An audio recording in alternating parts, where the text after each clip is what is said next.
Donc, une CUMA, c'est quoi? Je vous propose d'aborder la thématique des CUMA, en fait, en prenant quelques points de définition et de principe. Je vous donnerai ensuite quelques chiffres clés sur le réseau CUMA. Quels avantages, en fait, pour vos exploitations? Pour quelle activité on peut utiliser les CUMA? Et puis après, quelques clés aussi pour savoir comment localiser les CUMA sur un territoire, parce que je vois que vous venez en fait de plein de territoires en France, donc c'est de savoir, moi, sur mon territoire, mais c'est que ça puisse être duplicable en fait sur tout le territoire national. Et je finirai en fait par vous présenter des CUMA un peu particulières, que sont les CUMA départementales.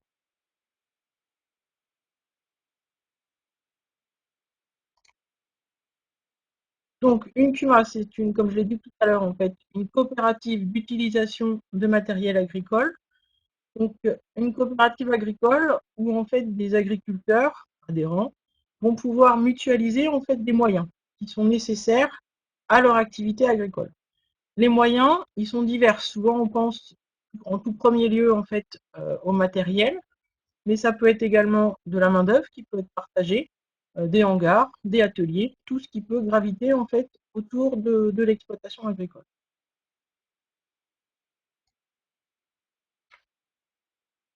Alors, les CUMA sont régis en fait par des statuts de coopérative de services. Alors, je ne vais pas voilà, rentrer dans le détail du statut parce que ça serait trop long et trop compliqué. J'ai juste envie en fait de vous présenter quelques points qui vont en fait être synonymes du principe des CUMA. Donc, les coopératives des CUMA en fait sont régies par le code rural avec des modèles de statut bien définis qui nous servent en fait de guide au fonctionnement. On va avoir ensuite donc les coopératives, les CUMA, font partie de la grande famille des coopératives et sont agréées par le HCCA, le Haut Conseil à la coopération agricole. C'est un agrément qui est au niveau national. Les activités sont exclusivement à destination des adhérents. On va revoir par la suite en fait ce qu'est un adhérent. Il y a quelques exceptions en fait, mais qui engendrent derrière des dispositions fiscales en fait qui sont différentes. Donc, si quelque chose à retenir, c'est que l'activité est exclusivement à destination des adhérents. C'est une société qui a un capital variable. Alors, quand on parle de capital, c'est du capital social en fait qui va varier en fonction des entrées et des sorties. Une CUMA, en fait, c'est une coopérative qui bouge. On peut avoir des adhérents qui rentrent sur les activités, d'autres qui sortent à condition en fait d'avoir rempli son engagement. Mais voilà, c'est quelque chose à retenir en fait que c'est une société qui bouge et avec du capital qui est variable. En fait, lors d'une adhésion, si demain vous devenez adhérent de Puma, lors d'une adhésion, on va on appelle souscrire des parts sociales. En fait, on souscrit un montant qui est en lien en fait avec l'engagement qu'on va utiliser le matériel. Un exemple, si demain une Puma achète un tracteur, on sait que le tracteur il va faire 700 heures par an, par exemple, mais pour 10 adhérents. Et l'engagement, il peut varier aussi en fonction des besoins de chacun. C'est-à-dire que demain, moi, adhérent dans un groupe tracteur, je peux m'engager pour 50 heures, mais je peux m'engager pour 200 heures. C'est voilà, variable et en fonction en fait des besoins. La, la CUMA n'a pas de but lucratif, c'est-à-dire qu'elle favorise en fait le développement des exploitations de ses adhérents. On verra tout à l'heure, on peut, c'est pas de faire du bénéfice en fait par rapport aux activités. L'objectif, il est d'être à l'équilibre pour pouvoir subvenir aux besoins et au remboursement des charges. Mais l'objectif, c'est d'être à l'équilibre. Et un autre point, c'est qu'on a ce qu'on appelle une gestion démocratique, donc avec l'égalité des droits des associés, c'est-à-dire qu'on a un associé égale une voix. On dit un homme, une voix. Dans mon exemple de tout à l'heure, quand je vous disais que sur le tracteur, on pouvait prendre entre 50 heures et 200 heures d'engagement, qu'on ait 50 heures ou 200 heures, en assemblée générale, un homme, une voix, on aura les mêmes droits, on a les mêmes devoirs, mais on a aussi les mêmes droits. Donc voilà pour les principaux points. Ce qu'il faut retenir aussi par rapport au principe de la coopération, c'est que l'adhésion, elle est libre, c'est une démarche volontaire. C'est pas parce qu'on a une CUMA dans le village où on se situe qu'on est obligé d'adhérer, on adhère si on a envie. On a l'équité, la notion d'équité. Donc en fait, ça, c'est qu'on a le même tarif en fait pour tous les adhérents. On ne peut pas différencier en fait selon le besoin, selon la quantité d'utilisation. un tarif différent. On a une accessibilité, ce que je disais tout à l'heure, en fait, on facture le plus souvent les services au prix de revient. Alors, dans le, dans le commun, ça serait du prix coûtant, mais voilà, ça va être les responsables de la CUMA, en fait, qui sont responsables de la gestion, qui vont définir les tarifs et avec l'objectif que je disais tout à l'heure, d'être à l'équilibre, en fait, dans la gestion. Au niveau de la gouvernance, on a des administrateurs qui sont bénévoles. En fait, euh, en assemblée générale, tous les adhérents sont rassemblés. On va élire un conseil d'administration et ensuite, dans ce conseil d'administration, on va élire un bureau. Donc un bureau avec président, trésorier, secrétaire, vice-président. Chacun se répartit les missions et l'objectif, en fait, pour que ça fonctionne, c'est qu'on ait une bonne répartition des missions, que chacun prenne son rôle à cœur et pour que ça fasse fonctionner, en fait, la coopérative et qu'on ait un bon mode de gouvernance. Au niveau des engagements, j'en ai parlé un petit peu tout à l'heure, au moment du paiement des parts sociales, c'est d'utiliser, en fait, le matériel pour lequel on va s'engager pour une durée déterminée et un volume. En fait, quand on va réfléchir à un investissement, eh bien, il faut qu'on détermine. Alors, la durée d'engagement, elle est souvent calée, en fait, sur la durée du prêt d'investissement. Comme un investissement personnel, à un moment donné, il va falloir faire un emprunt pour financer ce matériel. Donc, si l'emprunt, par exemple, est sur 7 ans, eh bien, les adhérents vont s'engager à utiliser le matériel pendant 7 ans. C'est la même chose que si personnellement vous avez un emprunt, bah, il va falloir l'honorer. Donc, en CUMA, c'est pareil, il faut que l'adhérent, en fait, s'engage à utiliser le matériel sur la durée au moment de l'engagement. Les volumes sont déterminés. Alors ça, on peut avoir des fois quelques petites variations parce que sur certains matériels, ça va dépendre de la saison, ça va dépendre de plein de choses. Mais globalement, on essaye d'avoir une moyenne d'utilisation qui soit le plus proche en fait de l'utilisation que va en faire l'adhérent. Les excédents, donc on a vu tout à l'heure que ce n'était pas le but, mais que s'il y en a quelques-uns, en fait, ça va dépendre surtout du mode de facturation et du mode de gestion de la CUMA. On a soit des CUMA en fait, qui fonctionnent à prix, je dirais, coûtant, c'est-à-dire que le prix va pouvoir fluctuer d'une année à l'autre en fonction du niveau de charge. On a d'autres CUMA qui font le choix en fait, d'anticiper les frais d'entretien, par exemple, dès la première année et de proposer une facturation sur un prix linéaire. Donc voilà, ça permet en fait, si on choisit ça, ben, peut-être d'avoir un petit boni à la fin du remboursement, mais qui peut être réutilisé au moment du renouvellement du matériel en part d'autofinancement en fait sur le matériel. Donc voici en quelques points les fondamentaux du fonctionnement des CUMA. Alors je voulais vous donner quelques chiffres en fait pour vous montrer un petit peu la force du réseau CUMA. Donc en France, c'est un peu plus de 11 500 CUMA qui sont répertoriés. On a 23 adhérents en moyenne, mais ça c'est une moyenne, donc ça peut aller de 4 adhérents à plus de 300, plus de 500 adhérents selon le type de CUMA. Ça représente un peu moins de 200 000 adhérents en France, c'est-à-dire que globalement, c'est un agriculteur sur deux sur le territoire qui est en CUMA. Sur l'activité des CUMA, on a un peu plus de 260 000 matériels. Alors, on a tout type d'activités. On peut avoir majoritairement, on a des activités de récolte, on peut retrouver du travail du sol, mais tout matériel peut être en CUMA. Au niveau de l'économie, et je parlais tout à l'heure d'emploi, c'est quelque chose qui se développe aujourd'hui dans les CUMA. On a 4 800 salariés donc, au niveau national. Au niveau des investissements, on est un petit peu moins de 500 millions d'euros d'investissement annuel, 644 millions de chiffre d'affaires. Un chiffre d'affaires moyen en CUMA un peu plus de 60 000. Et en moyenne, les CUMA investissent 80 000 euros par an.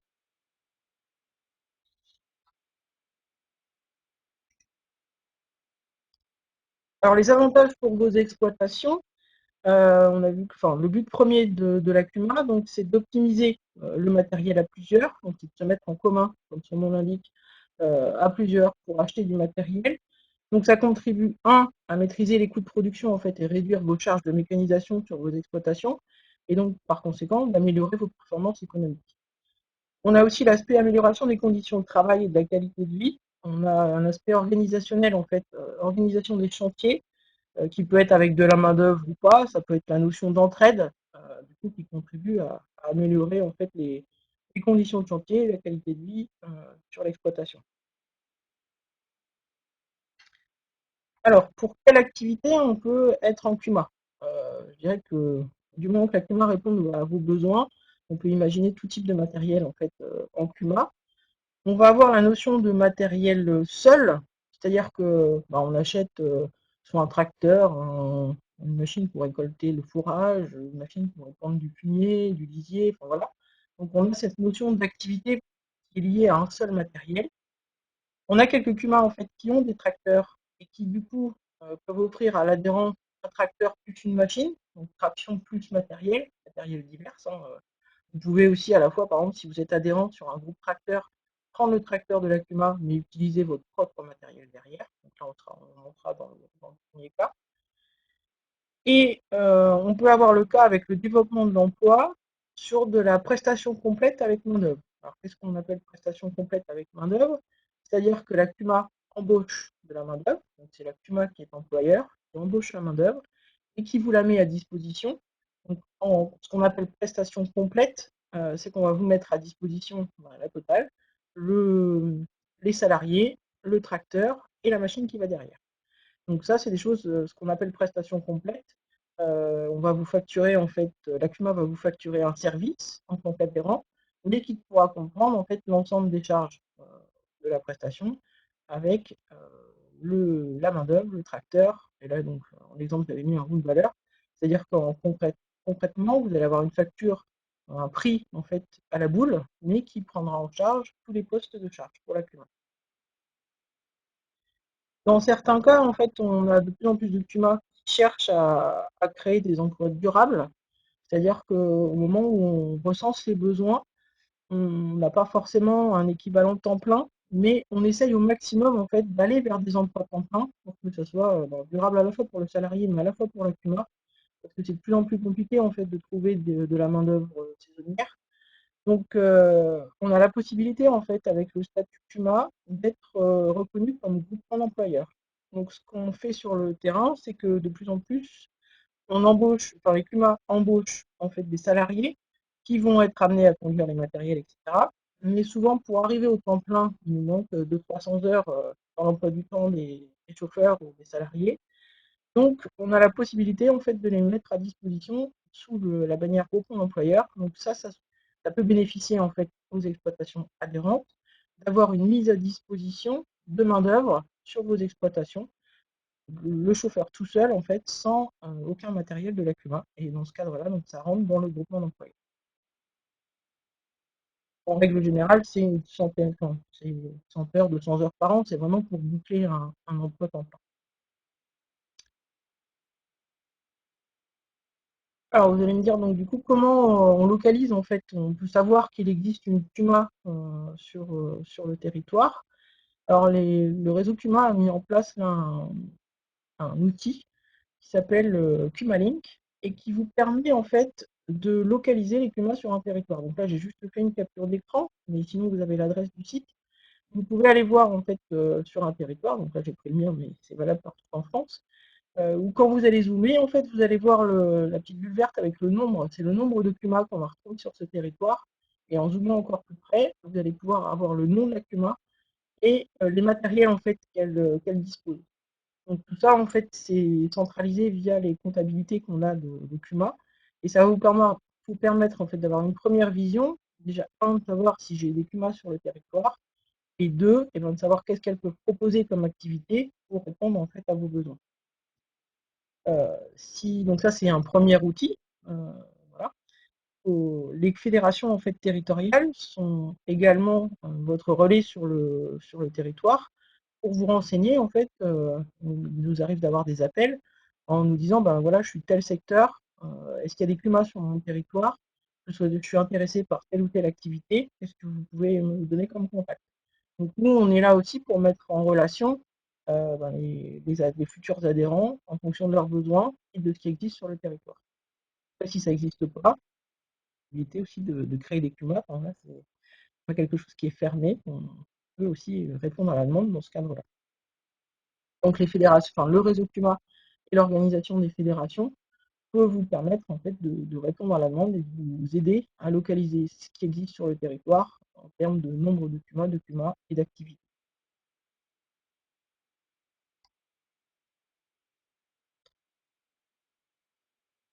Alors, je voulais vous présenter les CUMA départementales. Parce que ce que j'ai pas dit tout à l'heure, c'est que par rapport à une CUMA classique, toutes les CUMA là qu'on voyait euh, sur le tableau, des CUMA, ce que j'appelle classiques, elles ont ce qu'on appelle une circonscription territoriale, qui est en fait un champ d'action.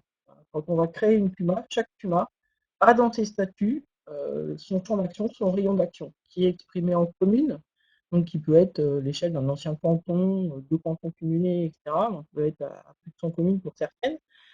Mais on a des CUMA qui ont une petite spécificité, qui sont des CUMA départementales. Et ça, c'est pareil, il y en a sur tout le territoire. La CUMA départementale, comme son nom l'indique, elle, sa circonscription, en règle générale, c'est le département sur lequel elle se trouve. On peut même voir dans certains secteurs des CUMA départementales qui ont une circonscription qui peut être un, voire deux départements, deux ou trois grand maximum, mais voilà. Donc elles ont une circonscription territoriale qui est beaucoup plus grande qu'une CUMA classique. Alors pourquoi? C'est que ces CUMA départementales, en règle générale, elles sont là en fait pour proposer donc, à l'ensemble des adhérents, des agriculteurs sur un territoire, des activités qui ne pourraient pas être financées en fait dans une CUMA locale, vu le montant des investissements, où il faut un gros volume d'activités pour rentabiliser ces activités.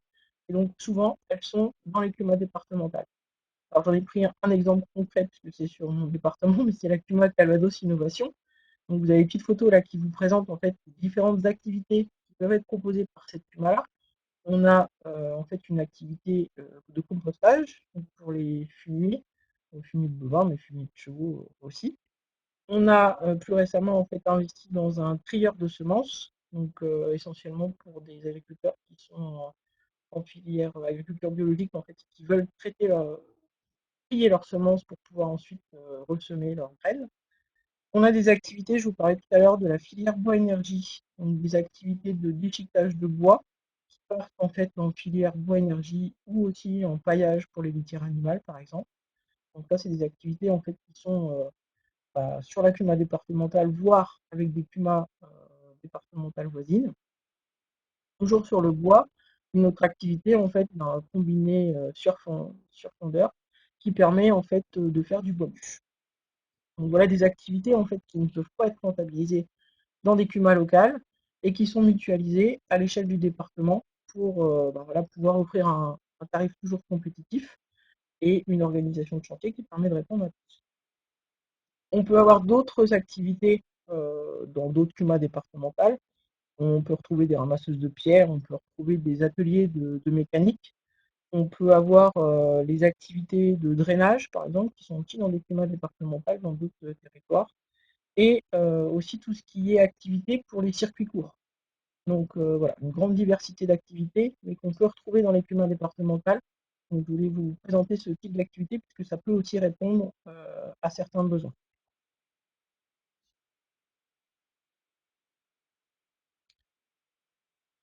Donc voilà un portrait rapide en fait des CUMA, des coopératives d'utilisation de matériel agricole.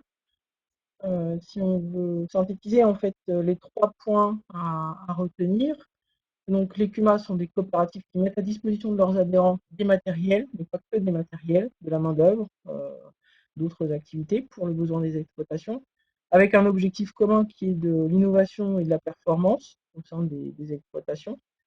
Je vous ai remis quelques chiffres, les 11 000, un peu plus de 11 500 CUMA sur le territoire national, de retenir qu'un agriculteur sur deux est un CUMA, qu'on a une fédération nationale, des fédérations régionales et aussi des fédérations territoriales de proximité en fait sur chaque département, par rapport notamment, je disais tout à l'heure, à la réponse à vos besoins et aux coordonnées en fait des responsables de CUMA pour pouvoir avoir des renseignements ou pouvoir adhérer au CUMA.